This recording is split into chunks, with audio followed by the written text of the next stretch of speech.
Donc, forme canonique d'un polynôme du second degré avec une formule. Donc, comment est-ce qu'on met un polynôme du second degré sous forme canonique en utilisant une formule? Donc, un polynôme du second degré sous sa forme développée est, par exemple ici, p de x qui est égal à ax carré plus bx plus c. Donc x c'est la variable, c'est ça un polynôme du second degré, et il faut que a ne soit pas égal à 0, c'est-à-dire qu'il soit égal à n'importe quel nombre sauf 0, donc il appartient à ce qu'on appelle R étoile. Étoile signifie que c'est l'ensemble des nombres qui sont tous les nombres qui existent sauf 0. B appartient à R, peut être égal à n'importe quel nombre, et C appartient à R. Et la formule de la forme canonique, c'est A, on ouvre la parenthèse, x moins alpha, j'ai oublié, ici il y a un carré, plus bêta, voilà.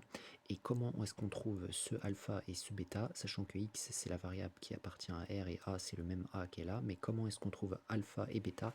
Eh bien pour trouver alpha, on a la formule alpha est égal à moins b sur 2a, avec le a et le b qui sont ceux des coefficients sous forme développée, et le bêta qui va être égal à moins b carré moins 4ac sur 4a, ou alors c'est plus rapide de retenir que en fait bêta c'est l'image de alpha par le polynôme p, c'est-à-dire on remplace x par alpha et on calcule et ça nous donne bêta. Donc on va faire un exemple ici, on a mettre sous forme canonique ce polynôme p de x qui est égal à 3x carré plus 5x moins 7. Donc là il est sous forme développée.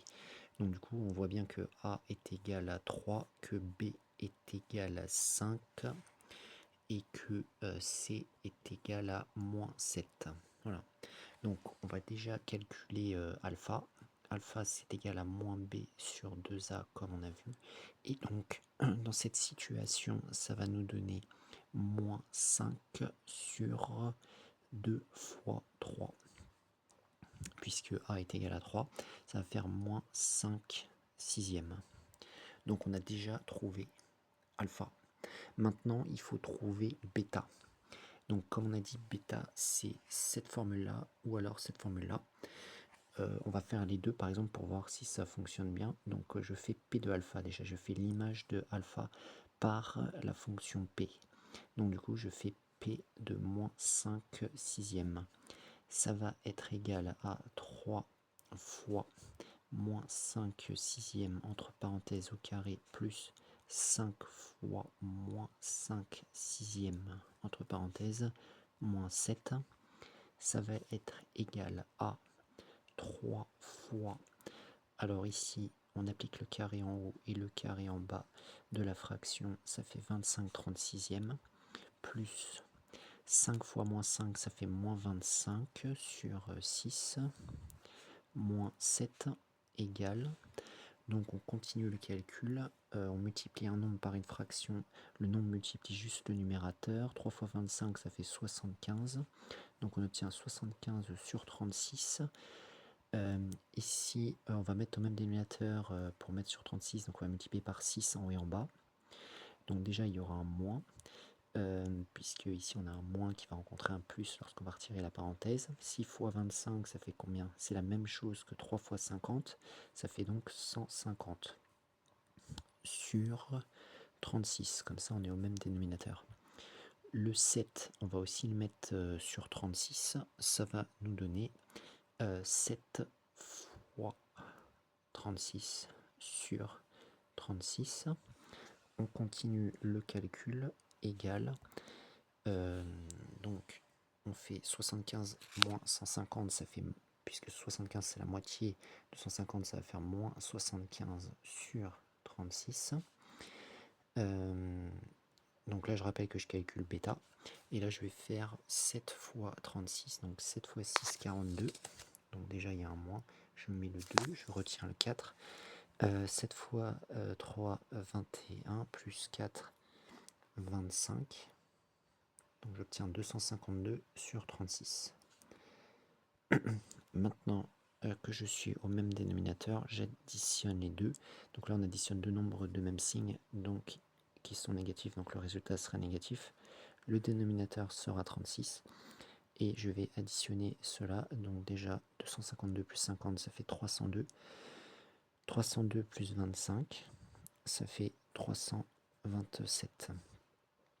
Je ne sais pas si cette fraction est simplifiable, mais on a quand même l'impression qu'elle est simplifiable.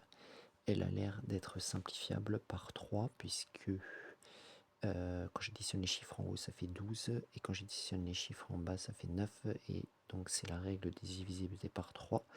Donc en bas, on va avoir 3 fois 12, enfin 12, et en haut, on va avoir 3 fois, alors là, ça fera 109, je pense. Puisque 3 fois 9 ça fait 27 et 3 fois 1 ça fait 3, donc 3 fois 100 ça fait 300. Donc on se retrouve avec moins 109 sur 12. Là peut-être sûrement que ce n'est pas simplifiable et ça c'est donc bêta. Donc ça c'était la première méthode de trouver bêta. Bon là c'était un calcul compliqué parce que il y avait pas mal d'étapes, etc. Parfois ça peut être plus simple. Mais on va voir la deuxième formule pour calculer bêta. C'est bêta qui est moins b carré moins 4ac sur 4a. Donc on va voir si ça donne la même chose. Donc déjà je mets moins. Je mets le b au carré. Le b on avait identifié que c'était 5. Donc ça va donner 5 au carré moins 4 fois le a c'est 3 fois le c c'est moins 7. Je mets des parenthèses sur 4 fois 3. Donc déjà ça tombe bien au dénominateur, ça va donner 12. Donc on a 12 au dénominateur. En haut on a 25 moins. Alors donc on obtient 4 fois 3 12. Donc on obtient 12 fois moins 7 entre parenthèses. On continue égale moins 25. Donc moins 12 fois moins 7, déjà on sait que ça sera positif. Et 7 fois 12, ça donne 84 normalement. Donc on obtient 84, le tout sur 12 égale. Donc maintenant on fait 25 plus 84, ça donne 104 plus 5, ça donne 109. Donc on obtient 109 sur 12 avec un moins devant. Donc on retrouve bien la même chose, bêta est égal à moins 109 sur 12. Donc retenir cette formule est un peu difficile, mais c'est peut-être plus rapide pour le calcul. Mais l'autre formule pour trouver bêta est égal à P de alpha, c'est peut-être plus simple. Mais dans les deux cas, si on ne se trompe pas, on trouve la même chose.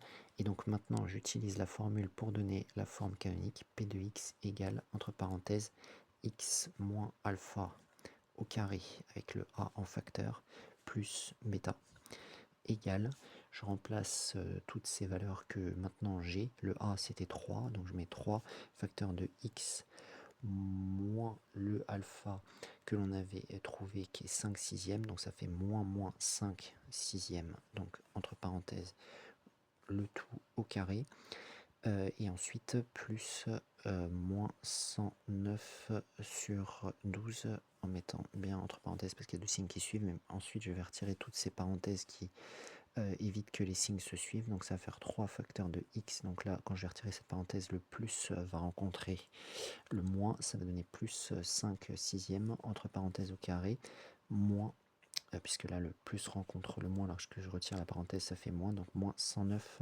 sur 12.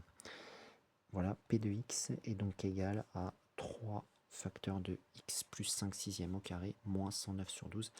Donc ça c'est la forme canonique du polynôme p de x que l'on avait au départ, ici sous forme développée.